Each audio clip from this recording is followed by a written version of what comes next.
a great race. I don't think we're going to see as much passing, which is kind of unfortunate, but I think we're going to see a really exciting race tomorrow, and I hope a lot of people tune in and watch it. And if you can be at the track, I'm really jealous, but I think it's going to be a great race tomorrow. Well, I'll tell you what, Tyson, anytime you want to come out to the Indianapolis Motor Speedway, let me know, and we'll hook you up. You're always welcome here in Indianapolis. Steve Wilson, our partner in crime this month out at the track. We've helped him. He's helped us. Steve, we appreciate all that you've done for us during the month of May and helping us get out there at the track and cover for you and you allowing us to do what we do as well. Certainly follow us on at the-balannce for all the action at the track tomorrow, and we'll be out there early, by the way. Steve Wilson, any final words of wisdom or thoughts? Not only is it going to be hot up there in Indianapolis, but it's going to be hot in Charlotte tomorrow night. Attrition, again, in both of these, not only with the cars themselves, but, fatigue is going to potentially be an issue. If you're in the stands, drink a lot of water tomorrow. If you're in the car, go get a couple bags of IVs because you're going to need it. Well, I'll tell you one thing. It is going to be hot. It's going to be a record high here tomorrow, around 90 degrees. And so I would say start drinking water now. Alcohol is not hydration, although I think there's an argument for that. But certainly, I'll drink plenty of water. There's water and beer, so, That's right. There's water and beer. And, guys, I'll finish this off. Yesterday, out at Carb Day, doing a live shot, I asked someone, give me a quote of Carb Day. What describes Carb Day? His quote was, titties and beer. Guys, I leave you with titties and beer. My name's tom-marquis, El Presidente. We're going to take a break. We'll be back with Mo from the BS Sports Show, Ed Kratz, and our executive producer, Rick-Riggin. We're going to be talking about, well, you guessed it, kneeling in the NFL. We'll be right back on the Balance Radio Network. Give me fuel, give me fire, give me that which I desire. Ooh.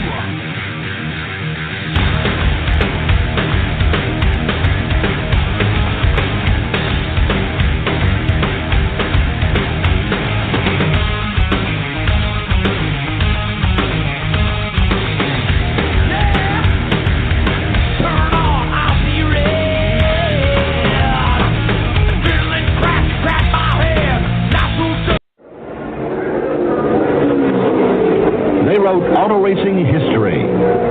Andy Granatelli's STP racing team wins the sport's two biggest events in a single season. First, Richard Petty takes the Daytona 500, NASCAR's premier stock car race. Then Gordon Johncock wins the granddaddy of them all, USAC's Indy 500. Though the style of racing is very different, Petty and Johncock had two things in common: STP oil treatment and the STP double oil filter.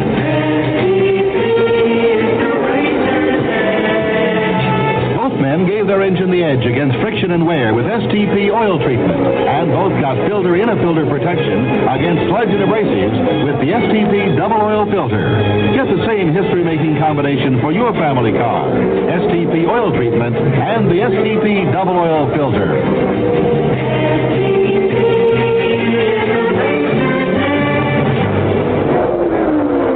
Cut away. A.J. Foyt came in the pits. Lou, can you give us the recap of his pit stop? Yeah, under 20 seconds, maybe something like 18. He did get it. The month of May, I think there's so many different things for different people when they think about what's their favorite moment, what do they like about the event. For me, it's race day. It's hard not to say it's race day. When you show up that morning and you feel the energy of the crowd, the people pouring into that place. And then you get ready for the race and you see all the pageantry of the event, the build up about an hour before the race is actually going to start. That's what it's all about. It's that moment that you've been there, waiting to hopefully capitalize on. You've been there the entire month practicing, qualifying, and it all boils down to that one moment when the race starts. So for me, that kind of intensity and that feeling that you get right before the event, that's what it's all about.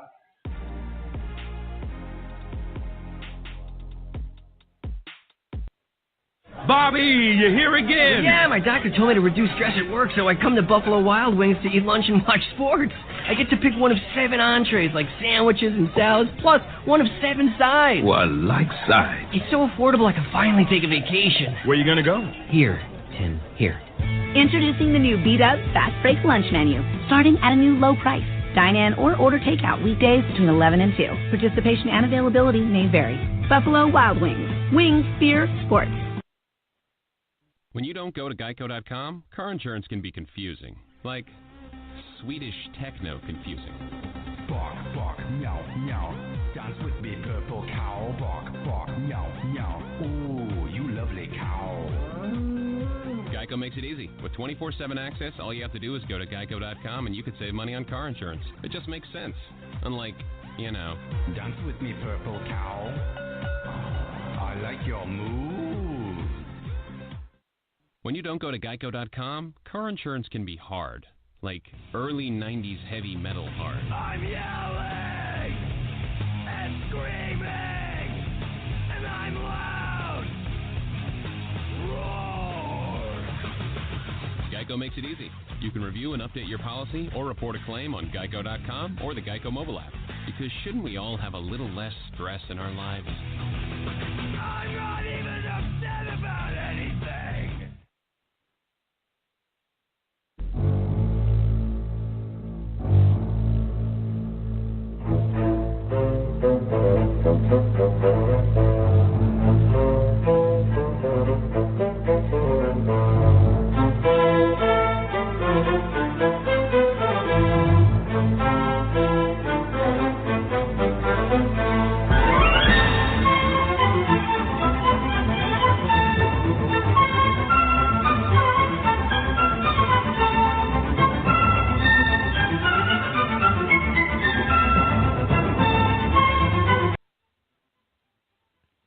All right, and welcome back to The Balance. My name is Tom-Marquis, El Presidente.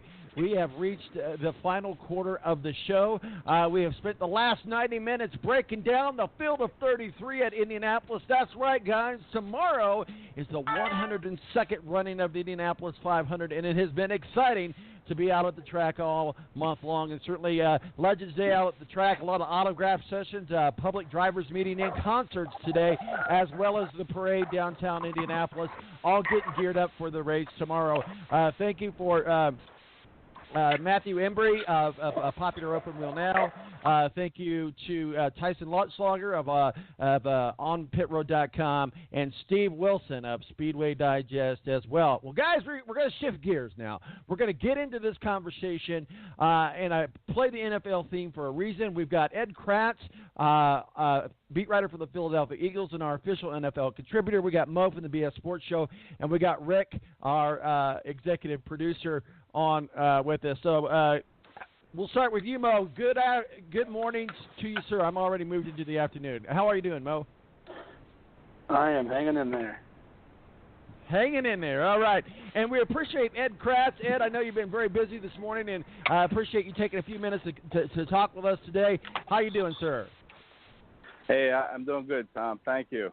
Just trying to get some yard work done before the rain moves in later tonight. So hopefully I can. You can't say it's a race. It's a race. I'm having my own race. It's a race against the rain. Well, let me tell you this. This is a rule in Indianapolis. You cannot say the word rain all weekend long. Rick-riggin, our executive producer, been manning the war room for us. Appreciate that. Rick, and congratulations. Those of you who don't know, Rick officially became an old man this weekend. His daughter graduates high school. Congratulations to you, sir. Thank you very much, and looking forward to the big graduation party later on today. Just a lot of Yingling and Coors Lights and just what have you. We'll smoke some chicken, so very good time. Looking forward to it. Right after the show, I get started on my end of things. Well, the smoking or the drinking? Pick one. So, here it's fitting that we have this conversation today. It's Memorial Day weekend. The NFL passed down a new ruling. I think the majority of fans are happy with. We're going to go around our panel here. It's gotten a lot of protests. But I can tell you, I think that the protests are smaller than those that agree with it. The NFL, and we'll have Ed break it down for us officially, but the NFL basically says if you're going to kneel, you're going to pay. And not only are you going to pay, you're also going to be, I think, and correct me if I'm wrong, Ed, but I think there's going to be some yardage penalties as well. You do not have to come out on the field. You can stay in the locker room. Now, here's what I predict to happen. The players that are staying in the locker room are going to be sending out all kinds of social media stuff, are going to be saying that, all kinds of unfairness because they're inside the locker room. Let me ask you this, Ed, first, break down the rule. And then second of all, do you think what we'll see is a united team front where teams actually stay in the locker room? The rule is going to be kind of up to each individual team as well to determine, how they will punish the players. But, I understand what the NFL is doing.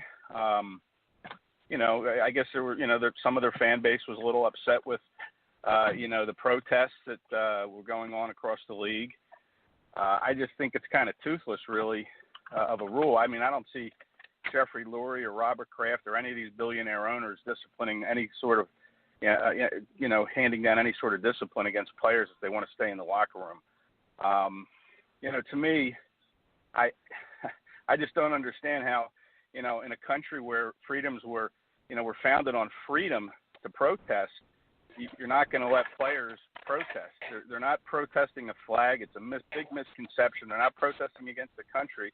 But you look at what's taken place against the black people in America, and really that's what they're trying to bring to light. And, to not let people protest, to me, is against, the freedom of speech and what this country was founded on. I think I think the NFL kind of needed to do what it had to do because some of its fan base was upset, but I just don't agree with it whatsoever.